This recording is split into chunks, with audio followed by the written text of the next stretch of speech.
Broadcast Hall of Fame member and one of the most recognizable faces in sports television in the Ozarks. That should help him a lot on the radio. I'm here! Back where he belongs, hosting the Sports Reporters. Ned Reynolds on your total sports station. 96.9, 99.9, and AM 1060 ESPN. The Jock.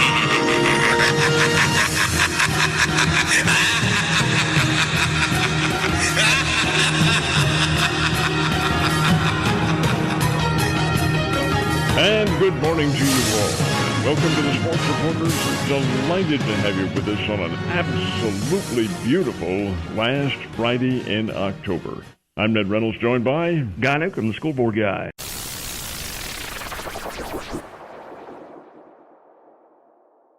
Hey, yes, it's always a pleasure to welcome from New York, Mr. Rick Weiner. And Rick, always enjoy visiting with you. Thanks for being kind of generous with your time this morning on short notice. Thank you guys so much, and welcome back, Mr. Reynolds. It is such a pleasure to hear your voice again. We were in a little bit of a debate out here, Rick, and you're certainly well in tune with circumstances. Matt Frizzell, who is doing the producing of the show, has a little segment, and he voiced some doubt about whether or not Tony LaRussa could be effective as a manager of the White Sox. I disagree. I think he probably can instill a spark in them. But you view the scenes. What's your opinion of the Hall of Famer coming back on relatively short notice and taking over the Chicago White Sox? I think the first thing that everyone has to acknowledge is that Tony LaRussa has forgotten more about baseball than most of us can ever hope to know over a lifetime. So I'm not worried about Tony LaRussa not being up for the job. I thought it was an odd choice only because, and I understand that the White Sox, they were hoping for a deep run. They didn't go as far as they wanted. You know, they didn't think that Renteria was the guy to take the next step. I get that. But yes, they have veterans on that team, but they're a relatively young team. Does Tony LaRussa have the staying power? Is he going to be there for another 8 years, 10 years? You know, I would think that that's the guy that they would have looked for. So you don't have, I mean, you guys know how it is in any sport. If there's a lot of coaching change, if there's a lot of overturn, players have a hard time kind of developing and sticking with the system because they're hearing different things every year. Well, no, don't, swing this way. No, swing that way. Okay, we're going to do hit and run. We're not going to hit and run. You can make a player crazy and really stunt their growth. So that's where my concern lies. It's not in the fact that I don't think Tony LaRussa can do the job. I just thought the White Sox would look for a more permanent, replacement for Renteria.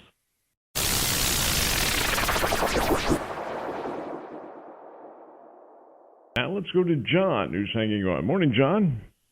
Good morning, man. Hey, I got a Cardinal baseball question. What's your opinion on the Cardinals not picking up the option for Colton Wong? I wonder why. Yeah, and that's very good that you bring that up, John. We talked with Rick Weiner, our New York correspondent, who's a very astute baseball observer and reporter. And he shares the same attitude that we do down here. Why did that happen? Why did they decide not to exercise their option? And the option was the Cardinals, not Colton Wong, so I think this may have come as a surprise to him, too. Well, there are two figures that come to mind. Number one, a $12.5 million salary. They needed to, I guess, get rid of that, I assume, although by today's standards, that's not very much. And secondly, the thought that occurred to me is that maybe the Cardinals had something in mind here, like moving perhaps Tommy Edman to second base on a permanent basis and making a deal for a third baseman, or hoping that Nolan Gorman can come in there and maybe handle third base. That kid's a very, very fine prospect. Whatever happens, it's taking a chance because, Colton Wong has more than proven himself. He is not a kid anymore. I think Wong is 30 or 31, somewhere around there, but certainly still capable of playing very good defense. I think he's a Gold Glove winner at second base. So you have to put a lot of things into consideration. I'm wondering now whether the Cardinals don't anticipate a move somewhere along the line. That's the only thing that comes to mind, John.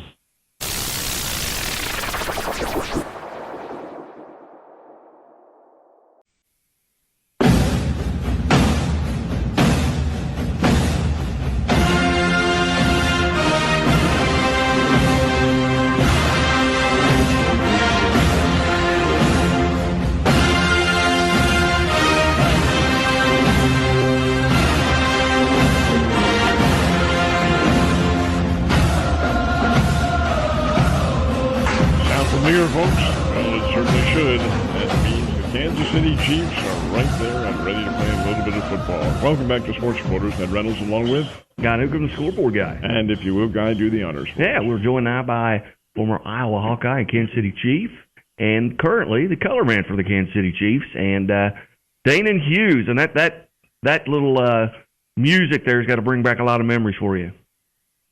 Absolutely. Yeah, I do remember the days when I was about to cover some kickoffs, and that was playing right before, Start 'em Up, or that song as well. So, yeah, that got me amped up back in the day. We just had on a few minutes ago, Dana, one of our reporters from the New York City area, and I asked him, I said, hey, is the spread of 20 points between the Chiefs and the Jets, is that realistic in your opinion? This is a New York guy, and he said, yeah, it's realistic for the first quarter. Hey, yeah, you know what? Everything on paper, we always say, those people in Vegas, they don't build those big shiny buildings because they lose a lot. So yeah, they kind of know what the deal is, but still, and I've said it all week. I've been on my players only show last night. We talked about it. There's been 3 teams that have gone winless since the merger in the NFL. That's the Browns, the Lions, and the Bucs. But that's only 3. As many bad teams as there have been in the NFL, each and every year, only 3 have gone winless. So that tells you that any given Sunday, anything can happen, and we have to be prepared for it. You can't look past anybody in the NFL. As bad as the Jets are, dysfunctional, trading away their players, allowing the star players to leave via free agency and so on, they can still show up. And all it takes is one afternoon to be the best. And then you got some problems. And I'm sure in their locker room they're talking about, hey, this season is going down the drain for sure, but if we beat the defending Super Bowl champs on their field, we have something to be really, really proud about, even if that just makes us 1-7. So we got to be careful, and we can't overlook them. Okay, before we let Danan Hughes go and get back to work as opposed to visiting with us down here, let me ask you your thoughts on the final score on Sunday. I think the final score, if you look at the Chiefs and how they've made up their makeup, offense, defense, special teams, last week was the most complete game, points from each phase of the game, which you very rarely see.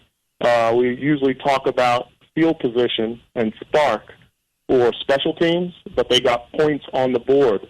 So with Byron Pringle's kickoff return. So I'm going to say if they can keep that going, they're playing against a very far inferior team in the Jets, but I'll give it a 34, 36 to 10, something like that.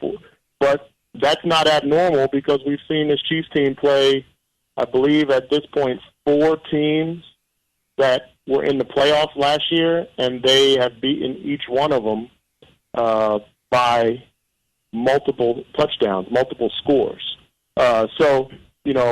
To me, it's par for the course that we would expect at least a 2-touchdown, maybe a 3-touchdown win and spread by the Chiefs.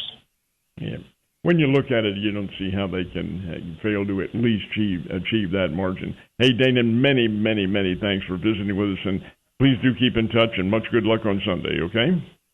Hey, watch out for that guy Derek down there, and that guy, hey, Ned, just make sure you check your wallet before you leave the studio, because those guys, they are, questionable characters, I heard, Never turn my back, Damien. Never turn my back.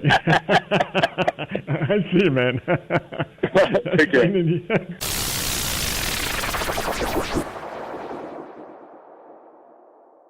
And that's going to wrap it up for the week. For Scoreboard Guy, I'm Ned Reynolds. Hey, thank you, folks. Have a terrific weekend. And we'll see you Monday right here on the Sports Reporters.